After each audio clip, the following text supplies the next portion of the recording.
안녕하세요. 세상소리입니다.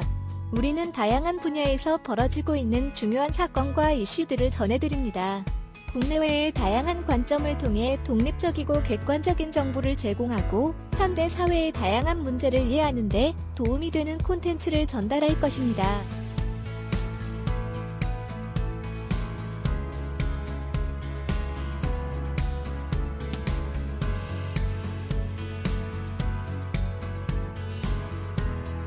공익제보자에게 당선 무효형 처벌되는 게 마땅한가?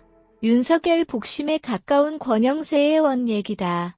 지난 10일 CBS 출연해 김태우 전 강서구청장에 대한 당 안팎 여론을 두고 그의 출마를 옹호했던 권 의원이었다.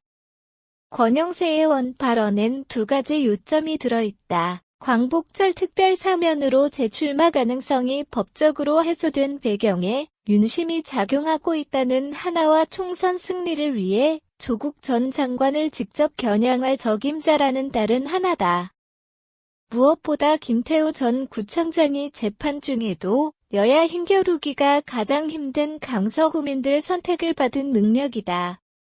그것도 조국 전 민정수석 비리를 폭로한 내부 고발자로서 구청장에 당선된 의미다. 성비위 음주운전 등과 같은 중대 범죄였다면 몰라도 공익제보자로 나서다 공무상 비밀 누설 혐의로 신분이 박탈된 전 구청장을 팽식혀선 안 된다는 국민의힘 내부 기류가 바뀌는 모양새다. 재판 중에 당선된 김태우 전 구청장 경우 대법원에서 혐의가 확정돼 사실상 무공청 기류가 강했던 터다. 소속 선출직 공직자가 공직선거법 위반 등 사유로 재보궐선거 치를 경우 무공천한다는 당규 때문이다. 광복절 특별 사면의 미를 다르게 보는 추세로 바뀐 배경엔 김태우 전 구청장의 정치적 자산을 보호하려는 용산 의중 아니겠냐는 분석이 뒤따르고 있다. 문재인 정부 비리를 신고했고 그것도 당시 조국 전 민정수석 비리라 여권으로선 마다할 이유가 없다. 그보다 총선 출마 가능성이 높은 조국 전 수석을 공격할 상대로는 그만한 인물도 드물다. 민주당에선 13명이 강서구청장 재보궐선거에 나서고 있다는 소식이다.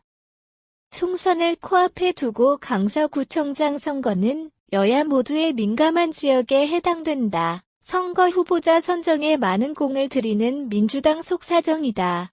선거 도중에 후보자 이력에 문제가 생겨 패할 경우 총선의 악재로 작용한다는 셈법이다. 강서구청장 후보자 검증이 유례없이 신중하고 길었다는 민주당 분위기다. 강서구는 18에서 20대 국회의원 선거에선 국민의힘 김성태 전 의원이 내리 3선을 했다. 21대 총선에선 강서 갑을병 모두 민주당이 석권했던 여야 격돌이 가장 심한 지역 중 하나다. 조국 상대 공익 제보자로서 김태우 전 구청장의 특수 상황을 고려한 움직임이 큰 이유도 여야 격돌이 가장 치열한 곳이 강서구여서다. 야당 텃밭으로 바뀐 요즘엔 김 전 구청장만한 적임자를 찾기 힘든 데다 용산의 중이란 얘기가 힘을 받고 있다.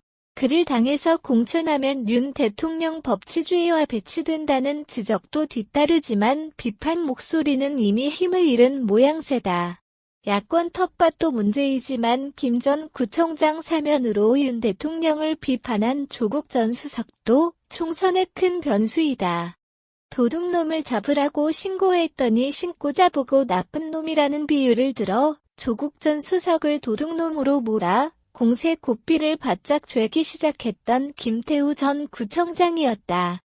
지난 15일 SNS 글로 민주당 비리 정치인과 관료에 대한 정당한 감찰을 무마하고 감찰권을 악용해 반대 진영의 약점을 캔 최악의 민정수석으로 몰아세웠다.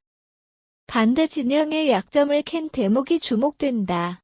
반대 진영이란 국민의힘 쪽을 지명한 의미가 크다.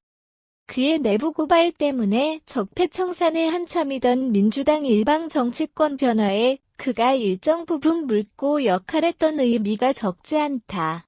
당시 조국 전 수석 1심 판결 내용이 흥미롭다. 정상적으로 진행되던 감찰을 중단시킨 그의 죄질이 불량하고 죄책도 무겁다는 판시다. 그것도 민주당 정치권 청탁에 따랐다는 이유였다. 이 대목을 두고 조국 전 장관을 향해 자기 잘못을 가리지 못하는 최치어의 빗대 맞대응했던 김태우 전 구청장이었다. 앞서 SNS에 감찰반 근무 시절과 합기술부 5급 자리에 셀프 지원 스폰서 업자에 대한 경찰 수사 상황을 확인하려 한 점 때문에 검찰로 복귀시켰다는 조 전 장관 주장이었다. 그의 특별 사면 조치를 법치의 사유화로 비판했던 그였다. 두 사람의 공방 핵심은 유재수 감찰 중단 사건에 있었다. 조국 전 장관은 이를 폭로했던 김태우 전 구청장에 대해선 공익신고자 코스프레로 규정했다. 윤석열 대통령에 대해선 불리한 판결을 정치 판결 또는 좌파 판결로 매도한다고 호도했다. 윤석열 정권이 법치주의 강조하지만 실은 사유화한다는 공세다. 법치 해석도 나름 제시했다. 법의 지배가 아니라 법을 이용한 지배에 가깝다는 뜻이었다. 당사자들 모두 법조계 인사나 법 관련 직업인이었던 터라 법 해석 싸움이 볼만하다. 법은 만인에게 평등하다지만 적용엔 반드시 평등하지는 않다. 정황도 있고 신분도 있고 국가기여도 있고 여러 참작해야 할 사정들이 많아 사안에 따라 천차만별 해석이 따른다. 가장 공정해야 할 법 적용이 자신에게 불리할 때는 불평등, 불공정, 불애하게 느껴지는 법이다.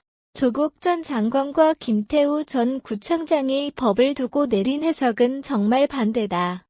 한편에선 법의 사유와 비판이지만 다른 한편에선 감찰권을 악용한 범죄자 반격이다.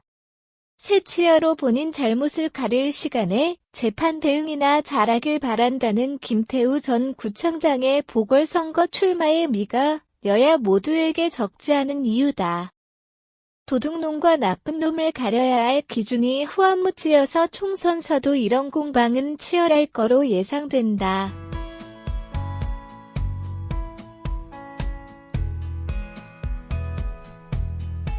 안녕하세요. 세상소리입니다.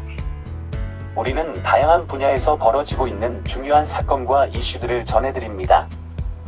국내외의 다양한 관점을 통해 독립적이고 객관적인 정보를 제공하고 현대 사회의 다양한 문제를 이해하는 데 도움이 되는 콘텐츠를 전달할 것입니다.